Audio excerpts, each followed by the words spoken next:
Mga artista na berhen ng kinasal. Si Sarah Geronimo ay kilala sa kanyang matibay na pananampalataya. Pinili niya maging berhen hanggang sa kasal sila ni Matteo Guidicelli. Si Villania at Drew Arellano na nag-date ng halos 10 taon bago sila ikinasal. Sa tagal na kanilang pagsasama bilang magkasintahan, pinili nilang hindi pumasok sa anumang sexual na aktibidad hanggang sa kanilang kasal. Si Nikki Hill naman ay matagal nang bukas sa publiko tungkol sa kanyang paninindigang hindi makipagtalik bago ang kasal. Nakilala niya si BJ Albert na buong pusong tinanggap ang kanyang paniniwala. Si Tony Gonzaga ay lumaki sa isang conservative family. Sa panahon ng kanilang ligawan ni Paul Soriano, iginalang nila ang mga patakaran ng kanyang mga magulang, kabilang na ang hindi pakikipagtalik bago ikasal.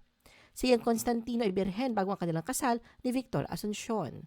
Si Maris O'Malley at si Rafi Timo ay pareho rin naniniwala na ang sexual na relasyon ay nararapat lamang sa loob ng kasal. Si Cristel Fulgar ay matapang na nagsabing sa edad na 30 ay birhen pa siya. Anya, pangako niya sa sarili na ibibigay lamang ito sa lalaking pagkakasalan niya. Si Gladys Reyes at Christopher Rojas na naging magkasintahan sa loob ng 11 years ay pareho rin naghintay hanggang sa sila ay magpakasal.